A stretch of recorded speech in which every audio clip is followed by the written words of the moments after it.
I have not been to Minnesota in probably 20 years. Bring your ass. Welcome to Flagrant Howls, a Minnesota Timberwolves lifestyle podcast. There he is, Kyle Theige, representing the West Coast contingent of Timberwolves loyalists. Phil Mackey here, and I'm going to ask you a very controversial question as I open my Twitter account after tweeting this a few hours ago for the first time all day. After we shout out Bricksworth here, just down the street from Target Center, Bricksworth in the North Loop area is your home for the signature Nas Reed Hazy IPA, Detroit-style pizza, and amazing dry rub seasoned wings for you to sink your teeth into right before or after Wolves games or even away games. Like, I don't know, maybe people went there late last night and watched an absolute decimation of one of the three best teams in the Western Conference, at least standings-wise. I think we know who the real third best team in the Western Conference, maybe second best team in the Western Conference is. But Bricksworth, check them out in the North Loop. Go say hi to our guy Cooper, who runs the place. He's a huge fan of the Wolves and Minnesota sports. And let us know. Give us your review on the pizza, the IPA, and the wings. What's up, Kyle? What's up, man? What a morning. I saw the tweet you're about to reference. I'm excited to get into it. I have a personal question for you, too, that might start a conversation, but throw it at me. Okay. For those that did not see the tweet, because I think it is a very interesting one to start talking about. Yeah, just hypothetically, let's just say the trade deadline didn't happen a few weeks ago, and it's like in your fantasy league, you can kind of choose when the trade deadline is. Let's say we could wave a magic wand, and the NBA trade deadline is poof today, and you have to make a decision right now. The New York Knicks have called you up, and they've said, hey, we got a trade offer for you. We would love to offer you Karl-Anthony Towns, and in return, you have to send out Julius Randle, Dante DiVincenzo, and a first-round pick via the Pistons. Do you make that trade today? I mean, I think you have to because you can't beat Denver otherwise, right? Oh, I see. Oh, wait. No. They're 3-0 against them this season, and they've won 5 in a row. Oh. I think it's a fascinating thing. I just have no desire to bash Karl-Anthony Towns. I like watching the Knicks. They were out here last night against the Blazers. But the financial stuff, we've talked about it ad nauseum, so it is what it is. But watching Denver Wolves last night, there's 42 things I want to get into. But one of the plays will just stick out because it's like, wow, I've always wanted to have one of those guys on my team that does that, and that. And Dante DiVincenzo can come off and hit a 30-footer from the ball arena sign. Yeah. And then the next possession, he can just block someone at the rim. Yeah. And he joked post-game with Grady that I'm a rim protector. Dante DiVincenzo has been as good, if not better. He is, in a weird way, kind of this team's Josh Hart in a sense, where he can play point, he can shoot the three, he can defend. Obviously, he's a much better shooter than Josh Hart, but Josh Hart's, I think, more physical, probably a better defender. But just big picture in general, the joke about the Nuggets thing is that was the concern. Is when, and I have so many receipts because I'm a loser, but when Karl-Anthony Towns was traded at the 11th hour, right before media day and before training camp started, there were so many Denver Nuggets media members who laughed at it and were like, wow, what a bunch of losers. Because they thought that Cat, who did a great job guarding Jokic, was the answer to stifling what they're trying to do in Denver. And what you saw last night again is that's actually not the case. I mean, they did put more Gobert on him last night and kind of left him on an island, but the way that the Wolves can have Jake Painting at Howls and Growls once again just did an awesome job kind of breaking this down this morning on his YouTube channel. So go check that out because it is the best content out there. But they kind of have this wall that it's like, oh, no Karl? All right, we'll put Julius in there. Julius can probably attack Jokic in different ways, not better ways than Karl, but different ways. And then you obviously have Jaden kind of lurking. They don't respect Denver's bench. They don't respect Denver's shooters. They don't respect Russell Westbrook, Christian Braun, any of those guys. So I think it's a good, question to ask. When the trade was made, by the way, I don't think anyone, including Tim Connolly, thought that pick was going to convey this year. I think they would admit now, too, we maybe got a little lucky there with how good Detroit has been. But yeah, right now, you would be, I think, and again, maybe they haven't won the trade. There's still a huge, I was telling someone the other day, this offseason will be the biggest offseason in Timberwolves history in 36 years. Like just the chess pieces and the financials and the new ownership coming in and all that stuff. But right now, I don't know how you would redo the deal. I don't know how you would look at that and be like, we want to pay Karl $65 million in a couple of years. Yeah. They have to figure out Julius. They have to figure out Nas. They might have to figure out the whole Rudy thing. But what Dante's brought them and that pick that they have coming up in a couple of months, that trade looks a lot better than, I think Kendrick Perkins called it in January, the worst trade in NBA history. Which is, just 2 years removed from the second worst trade in NBA history, the Rudy Gobert trade. It's kind of crazy. And I say 50 wins no longer with my tongue pressed in my cheek. The math makes sense after you beat Denver. If they go 12-3, they win 50 games. So let's say they get to 50 wins or close to it.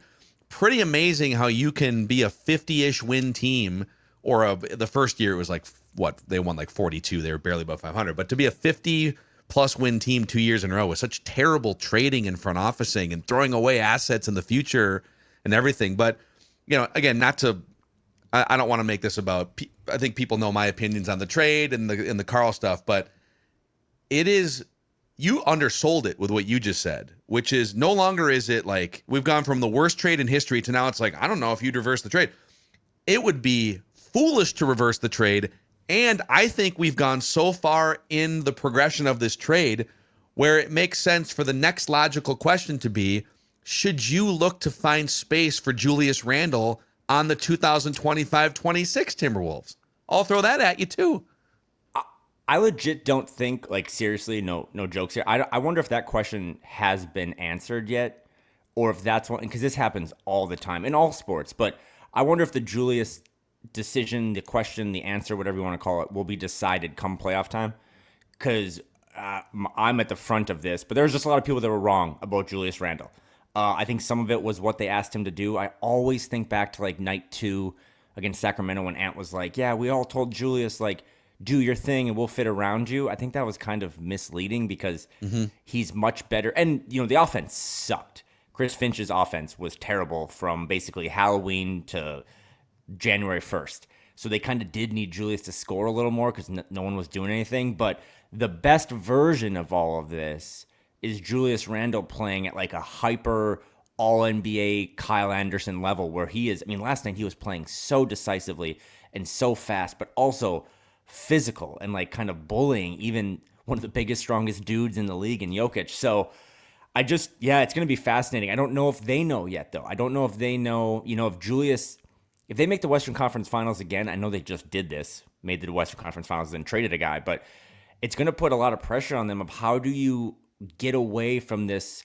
Anthony Edwards is the best player on the team, and that's what this is all built around. But your identity now is kind of this oddly physical, super long front court of like Jaden and Julius and Nas and Rudy. That was Denver's kryptonite last night. And how do you pivot off of that? Obviously, financials will play a big role. But yeah, man, apology form is going out all over the place right now this morning. I apologize because I was just wrong on Julius Randle, and they're 11-0 in the last 11 games that they have played with Julius Randle.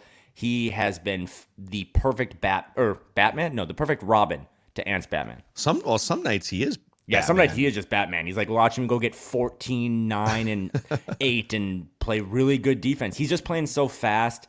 It looks like he learned a lot from that injury by just sitting down, having to watch Nas play.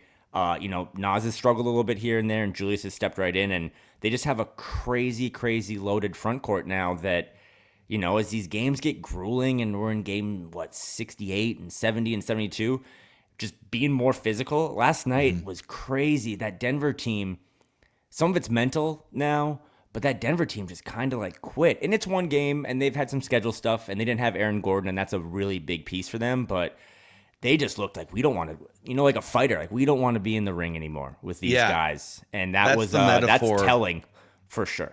It's the off the bus football metaphor. You brought up like the fighter metaphor, but it's Julius Randle is one of those guys. If this was football, and you're out there stretching, and the opposing high school team or college team, whatever, gets off the bus, and you're sizing him up, like, oh man, look at that dude, look at that number 76.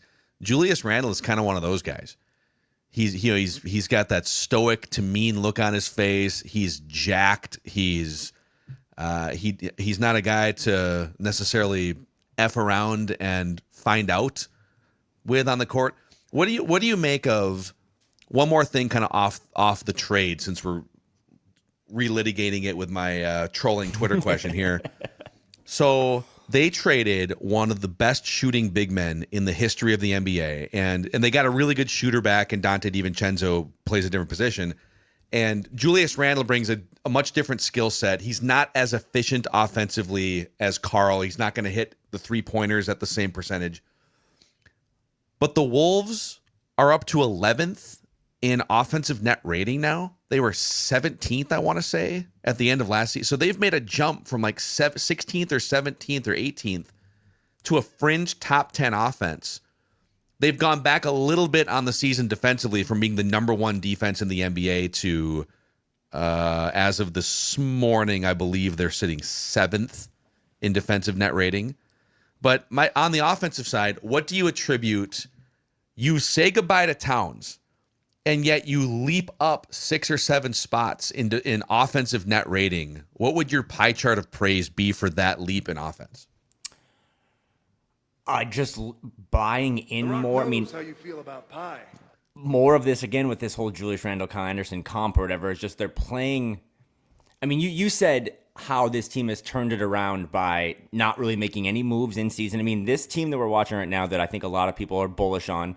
I'm also well aware that the floor of this roster is still kind of paper mache. Like they're their worst enemy, right? Like I could see them making a Western Conference Finals run, and I could also see them mentally playing themselves out of 2 play-in games, and we're Sure. like, what do we talk about? But I just think the team is playing the way that the head coach, who everyone wanted fired again, and now they're almost on pace for another 50-win season that they've only done 4 times in 35 years. They're just buying into this is what Chris Finch wants the ball to look like out there. He wants the thing to spin around. He doesn't want guys to be worried about efficiency. That was like my one little tweak with Karl, is that you're the best shooting big man of all time on like these efficiency numbers, but I would love for you to take 9 a game. And it just never happened. And some of that is also on Chris Finch. But with Dante DiVincenzo, or just getting more shot attempts for, obviously Ant has buoyed a lot of this, but getting guys like Nikhil and just other guys more reps. Jaden McDaniels last night. What did I always hear? If Jaden could just shoot threes in the corner, he'd be great. He was great last night because he hit his corner threes. So I just think the ability to have more guys involved in this thing, playing faster. They got out in transition last night, which has been a huge bugaboo for them. That was clearly like number 2 on the whiteboard. As soon as you get the ball, run. Make Jokic run up and down. They're just... And I've learned a lot this season. I was talking to Painting again about this. Like, he was pretty down on Finch, and I was a little too glass half full. But I think some of this stuff does just take a while. And I hate that, right? We're going to hate that next year if the roster changes and be like, hey, everyone be patient until March. But this is the best basketball they've played maybe ever on the offensive end, even though it was pretty good when Karl was clicking. So it's just fascinating to watch this team embrace. I saw Alan Horton had this, like they're first right now over the last 2 or 3 weeks in 3-pointers made, 3-pointers like differential, second in opponent 3-point percentage. They just have really embraced analytics too at the same time of playing guys. You know, how are you first in the league in 3-pointers made and you start a front court that includes Jaden McDaniels, Julius Randle, and Rudy Gobert? It's pretty fascinating, but they just all have bought into their role. And again, last night, if you listened on the call, on the ESPN call, they talked about how Chris Finch told the broadcast team, had a meeting with these guys, and I said, it's not about minutes anymore. There's no politics. We're just going to play next man up. You're seeing a different substitution pattern. It's not this hockey thing where the 3 guys come off the bench. It's these little incremental changes. So players get a lot of credit. I think the fans get a lot of credit, the ones that kind of stayed patient. I think the coach, not to get political, but I think Chris Finch can coach a little bit. Like, I think, maybe trying to always fire him in November isn't the right move because he has got all those guys to buy in. And outside of OKC, who have you watched in the West that you're like, that team has a higher ceiling 3 weeks from now when the playoffs start than Minnesota? Yeah, well, you bring up OKC. They've only lost They've lost 3 games since like January 26th. 2 of them are to the Wolves. They're beating the Celtics last night. So that's the crazy thing. You could make a really strong case that the Nuggets and the Thunder are the two best teams in the Western Conference to this point in the season. I know that like the Thunder are 12 games up on the next team. This version of the Lakers, when LeBron is out there and healthy with Luka, that team is dangerous. And Memphis runs so deep. Memphis at times has played a 10, 11-man rotation, and they have a ton of talent. But let's just say, for the sake of this conversation, Oklahoma City and Denver have shown themselves to be the two best teams in the West. I guarantee you, if you ask those teams in private, give us like two teams in the West that you'd rather avoid entirely in the bracket. The Timberwolves would be on the list for those teams. Oh, some of the people that we have maybe referenced in the past on this show that cover the Nuggets Reddit, whatever, they are like openly now, like they probably should try to avoid that side of the bracket. Like, whether you want to think that's loser talk or whatever. Smoke.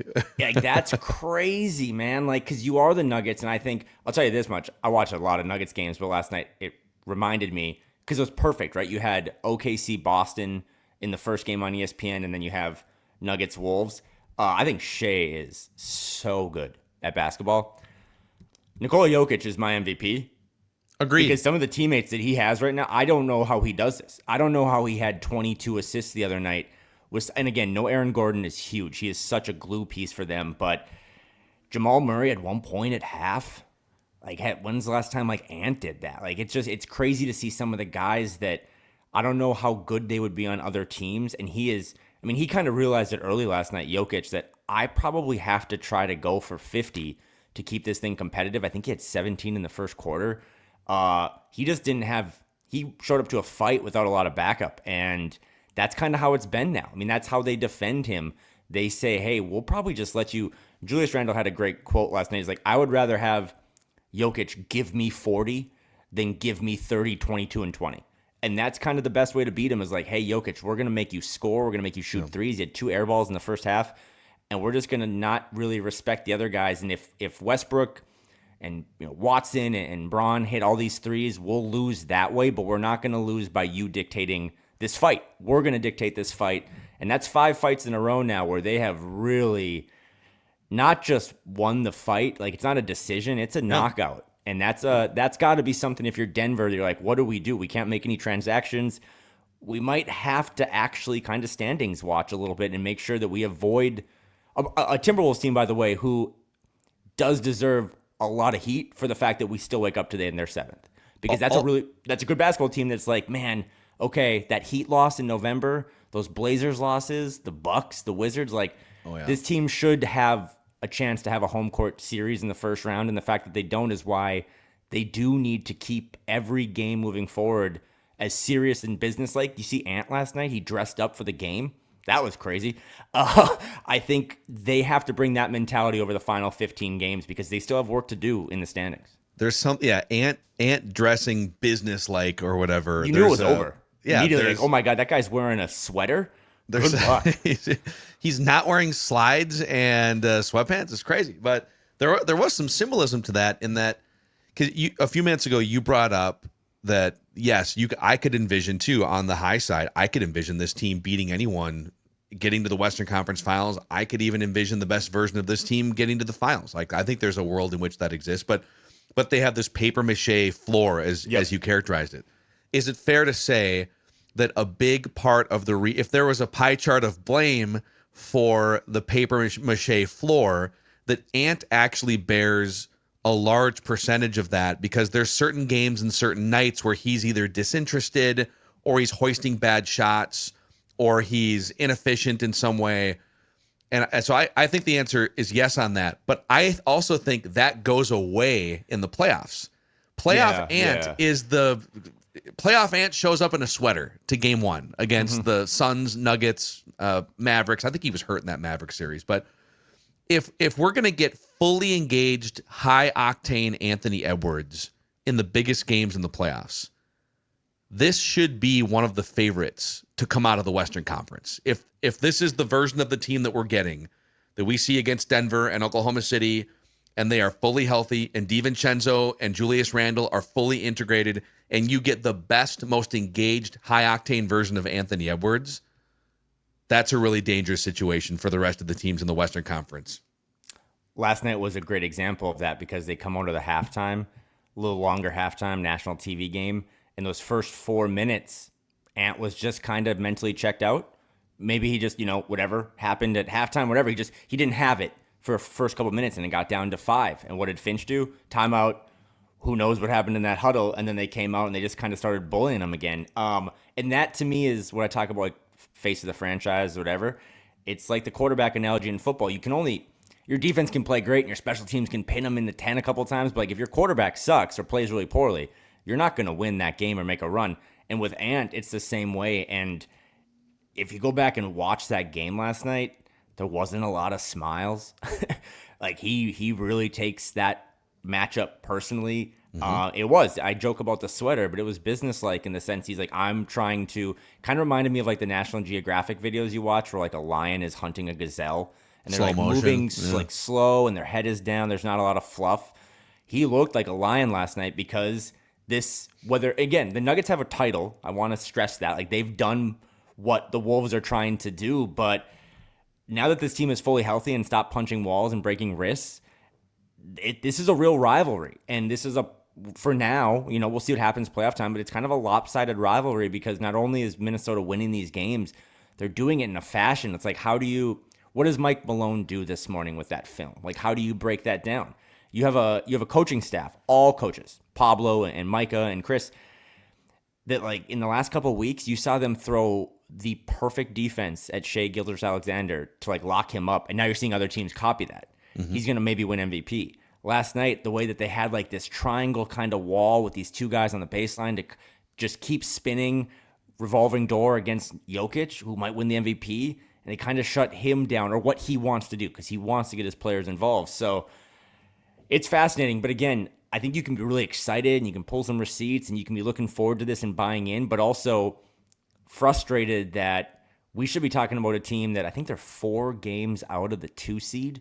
Yeah. And a lot of teams can say, what if, but this team, they didn't make any moves at the deadline, right? Like they didn't make a coaching change in season. It's the same people. They just finally figured out how they want to play. Is it too late? Probably not, because you obviously want to be peaking in March Madness as it turns to April. But if they keep winning like this and they can hit 50 wins, if they hit 50 wins, they're not going to be a playing team. And to me, that's the number one thing right now. I don't care about 6, 5, 4, whatever.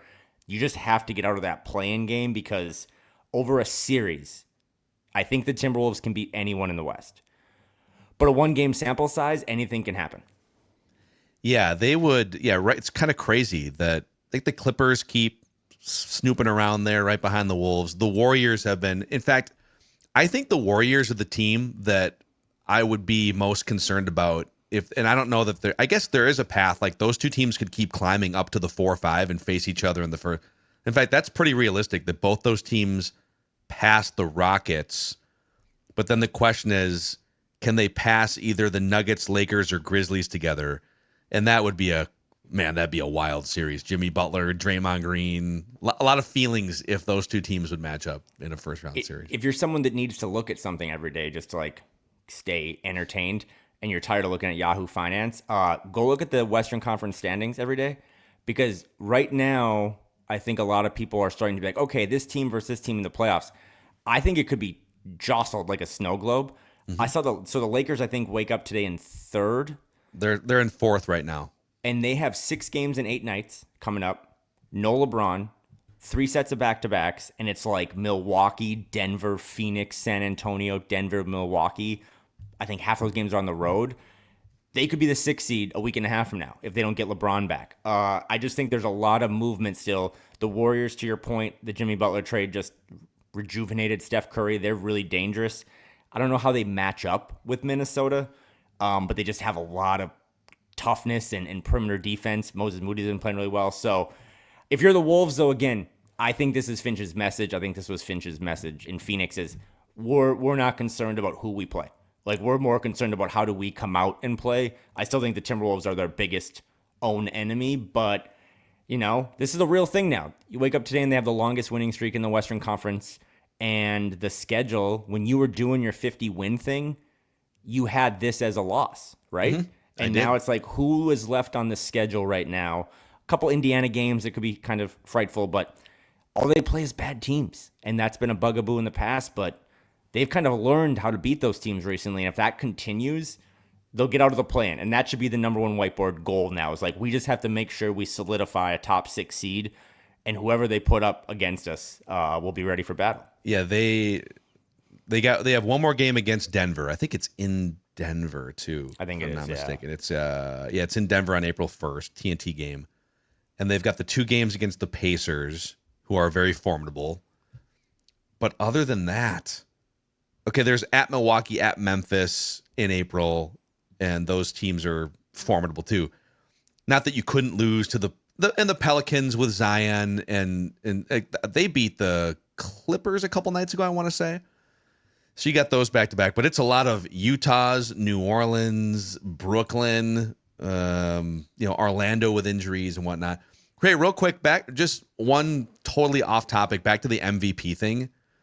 If I could steal some vernacular from Ryan Russillo, are we gonna do the thing where? Let me phrase it this way: do you think Shai Gilgeous-Alexander is the MVP of the NBA? Or do you think we're going to do the thing where, hey, Jokic has won it 3 times in the last 4 years or whatever. And even though he's having a better season, he's averaging a triple-double. He had a 30-20-20 game. This is maybe the best version of Jokic. He's already won enough. Let's give it to someone new. I'll tell you this much. If Ant is ever in MVP, I think he's top 10 right now. But if he's ever really in the talks of is he going to win an MVP, can you and I just make a pact that we're not going to be online arguing about it all day? Because I really don't. Yeah, I hate MVP arguments. It's so. I really don't care. People are doxing each other now to just be like, you said, last night was perfect because I thought the 2 guys who are 1, 2 in whatever order for MVP voting absolutely balled out. I mean, Shai was so good against the Celtics and Jokic was so good against the Wolves, albeit in defeat. But I would hate that, right? Just vote whoever you think is the most valuable player. Shai's team is 8 or 9 wins ahead. I think he's got better teammates. I think he's got a better coach. Yeah. But, whoever wins it, I'm going to be happy for. But if you're doing it based on, hey, I'm tired of voting for the other guy, I think that is also just kind of loser mentality. That's not what this is about. It's not just vote on who you think is the most valuable player to his team this season. And maybe it's Dante DiVincenzo. I don't know. It might actually be Dante DiVincenzo if we throw out the first month and a half. Hey, before we get to a random Wolf of the week, when are we gonna do you have any intel you can share with us on when are Mark and Alex gonna finally get the NBA Board of Governors vote? Is that a March thing? Do we have any information on that? From my understanding, we might be in the closing costs phase of the sale. I think we're both trying to sides, find a pen that works. Yeah, I give think me a new pen? both sides are trying to negotiate down here and kind of close this out. I would imagine Glenn Taylor is itemizing all these different receipts, trying to get every little expense he can. I know he's in a window right now. I think Doogie had this of he could appeal up until sometime in May. My understanding on that, I think maybe Adam Silver has made some calls too of you could, but you don't really have a legal leg to stand on. So also too, at some point I think this thing will be all wrapped up sooner than later. But right now, I think one side is just dragging it on, trying to get dollars and pennies here and there. But they do need to wrap it up because at some point, someone has to write a check to the NBA for the luxury tax. And I don't think Glenn Taylor wants to do that. So I hope it comes before the middle of June. But yeah, I do think they should play credit card roulette to see who pays the luxury tax. I don't believe Glenn Taylor will appeal. I think this will be resolved sooner than later. It'll come down to a vote. Also, the vote thing, I've kind of wanted to say this for a while, but I think the whole narrative around that has been really weird. I wouldn't be shocked if it comes down to unanimous vote. Maybe James Dolan, because he is pissed at the league, just says no because he just wants to be grouchy. Yeah. But I think there's no issue with whenever the Board of Governors or the people vote, the other owners on this. I think Adam Silver wants this done because they want to start talking about expansion. They want to start doing that stuff.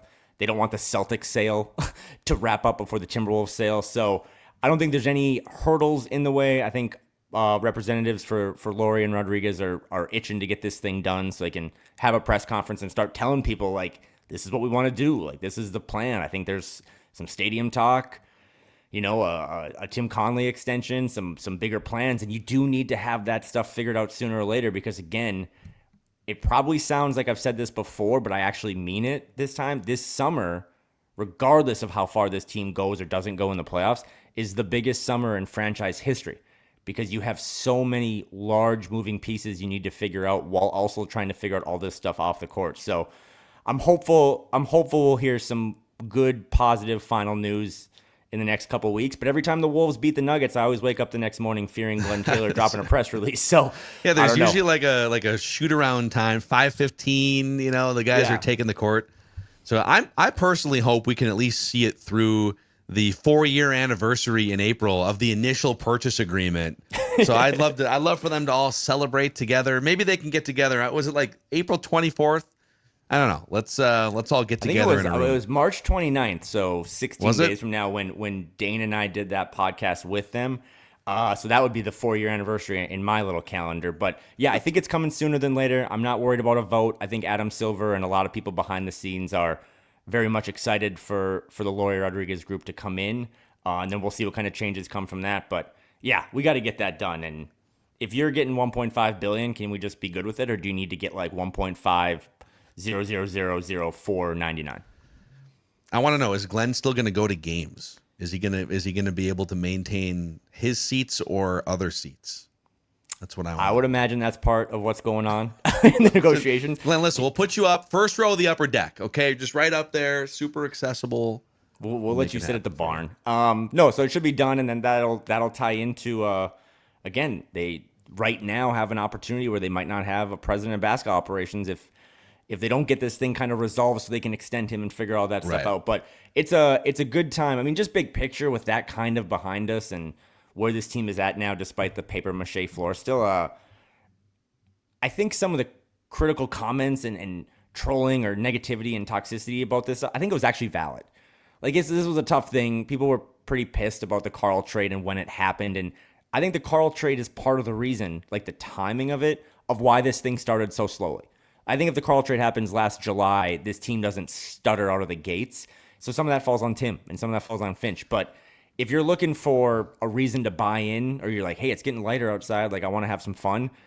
Last spring was like the most fun I've ever had covering a basketball team. Yeah. This team has a chance to do that again. So I think it's time to kind of buy in and throw your confidence back into this team that still has a lot of work to do, but we might wake up one day and see that they're 50 wins in the 4 seed, and that would be pretty exciting. I think some of you all should apologize with a handwritten letter to Tim Connolly. Okay, some of us knew all along his brilliance. That's fine.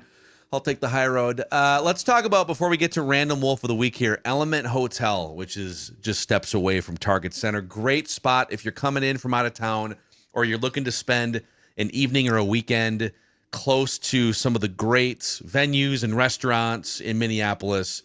Element Hotel is right along the light rail. It's right next to Target Field, just down the street from Target Center.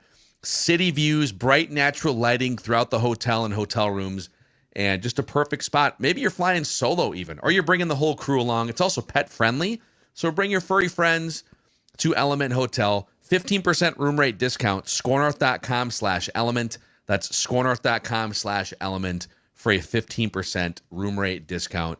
Also, thanks to North American Banking Company for helping to power Flagrant Howls on this episode. It's a Minnesota-based banking company. 6 locations in the Twin Cities: Maple Grove, Roseville, Shoreview, Hastings, Woodbury, and 50th in France. And they're just very, very good about personal relationships, also cutting-edge online tools.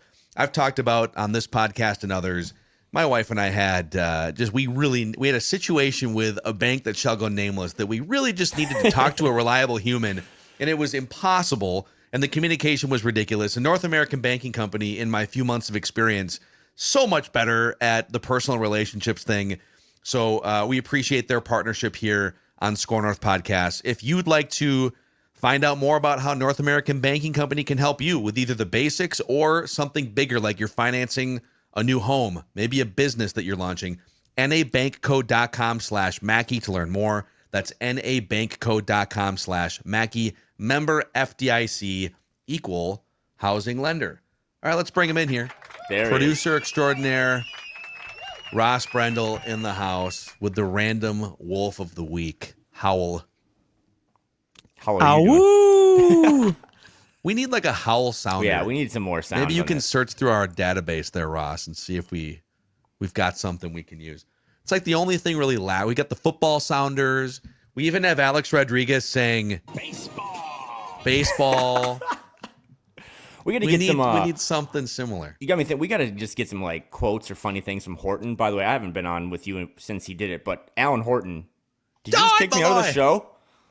I'm not even there anymore. Oh, Ross kicked you Ross off. just kicked me. Alan Horton. There's some work behind the scenes to get him to kind of fill in for Grady when Grady was doing an ESPN game, but I thought him and Jim did fantastic the other day because people don't get to listen to Horton a lot because you're probably not listening to the radio if you're at home watching the games, but I think the Timberwolves are loaded. I've said they have one of the 3 or 4 best, deepest rosters in the West. I think the Wolves broadcasting crew is one of the most loaded in all of sports with Marnie and Grady and Leah B and all these people. So shout out to Alan, but we need more Alan Horton sounds on this podcast. Yep. I also this isn't, it's been a while. We've had Alan on different podcasts where we did Alan, maybe you're listening. Let's have our people talk to each other here, which means like I'll just text him.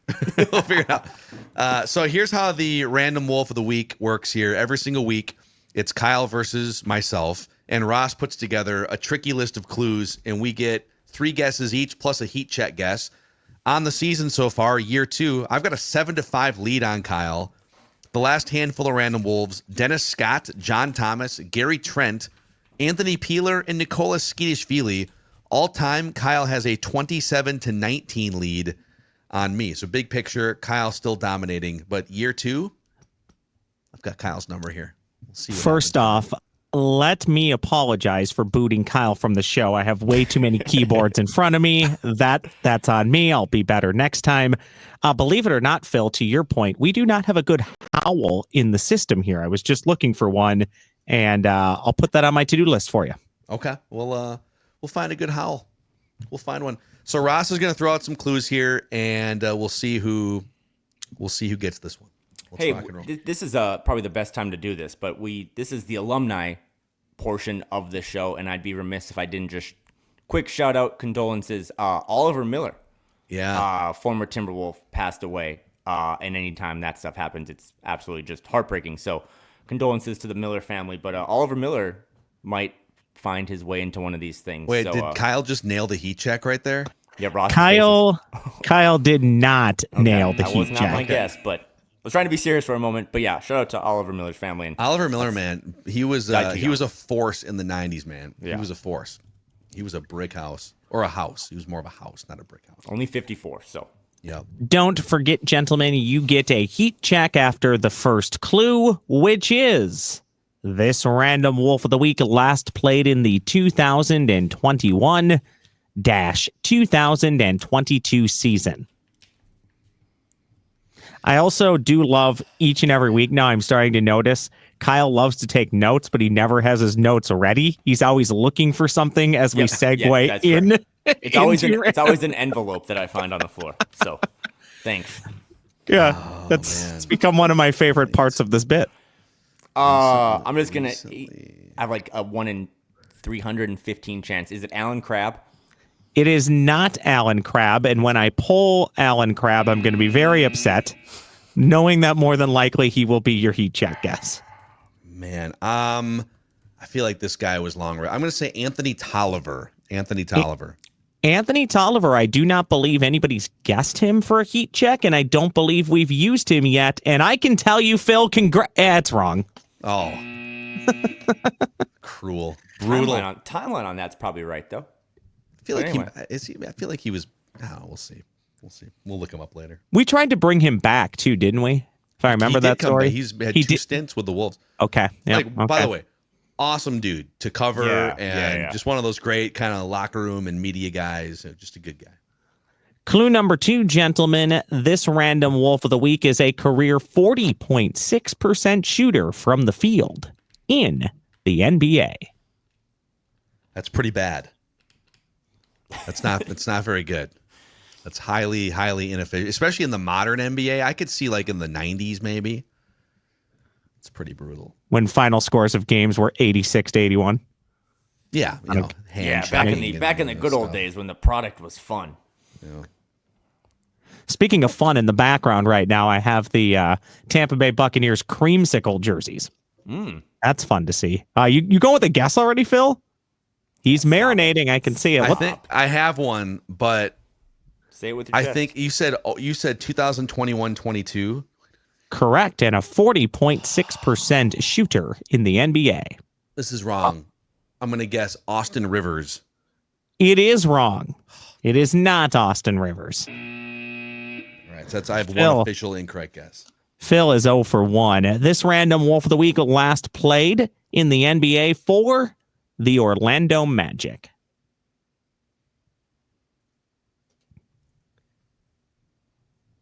Per the always reliable Wikipedia, this random Wolf of the Week shot 17 for 17 from the free throw line in an NCAA tournament game, which set an NCAA tournament for the most free throws, NCAA tournament record for the most free throws made in a game without a miss when his team beat Delaware in the 2014 NCAA tournament.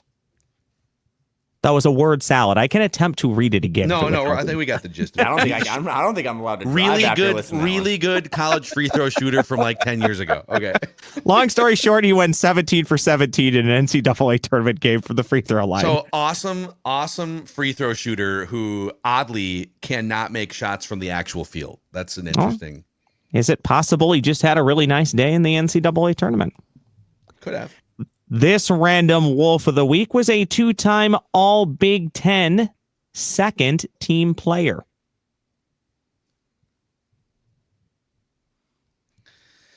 Oh, man. This random Wolf of the Week was originally drafted by the Atlanta Hawks.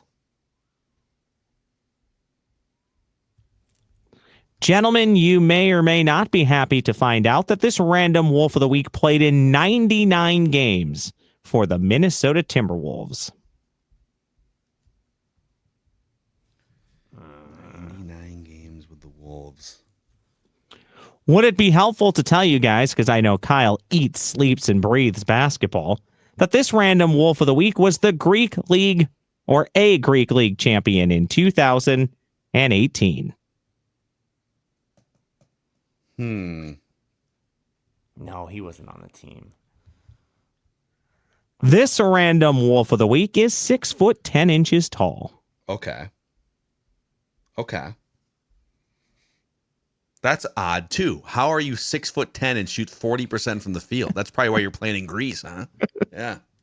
Is it? He didn't play. No. I have no guess. Keep going. I need another clue. I'm hungry. This random Wolf of the Week is unfortunately no longer with us as of 2022. The look on your face, Phil. I feel like I think the look on you're laughing. That's the look on my face. I'm not laughing. I'm not laughing that the player's no longer with us. I'm laughing at Phil's reaction to the clue. Let the record state that. So every guess from here on out, Phil, Has to be a dead guy. We are just like, if that person's alive, please don't aggregate this or clip this. Actually, don't even listen to this anymore. Shout out to our sponsors. We're done. Should I just make you guess starting now? I honestly thought you'd have it by this point. Is it? No, I don't think he's dead. This is terrible. Is it Nick Calathis? I don't even know who that is, and that is not the correct answer. How about this? It's Adrian Payne. It's Adrian Payne. Adrian Payne. Phil. Yeah. Okay. Michigan State. Adrian Payne. They traded a first-round pick for him, right? Didn't Flip trade a first-round pick for him? That was the next clue, which in hindsight should have been before he passed away. But you know what? Wow. We all have our rough days. Adrian Payne, Eddie Griffin, Oliver Miller, man. 3 Wolves sort of bench big men that have all Adrian Payne was away. also a really good dude. He died at 31. Just way too many people dying way too early. But yeah, that was. I remember when they made that trade. It was like, oh, they just gave up a first. That's when you kind of just threw first around like it was nothing. Yeah. But he was, I think, kind of like a weird, like stretch 4. He could had shoot a little bit, slow but release, but really good dude, and it just didn't ever work for him, no matter where he ended up. So wow. Oddly morbid, and of course, as we all know, death is a part of life. I feel like it definitely hits every franchise, but does it not feel like the Wolves lose a player far too young pretty often? There's the curse of the franchise seems to go beyond just, losing to the Pelicans on a Tuesday sometimes. But yeah, Adrian Payne, man. Also a link to the tragically Flip Saunders era. So there it is. Random Wolf of the Week. Appreciate you. Executive producer of Random Wolf of the Week, Ross Brendel. Kyle, we've kind of stopped doing Motor City Minute because the pick is secure, but keep rooting for those Pistons as well. I was going to say, is there any way to end this podcast not talking about people dying? Yeah. So the Pistons, I would say the Wolves play the Pistons, I think, in the end of March.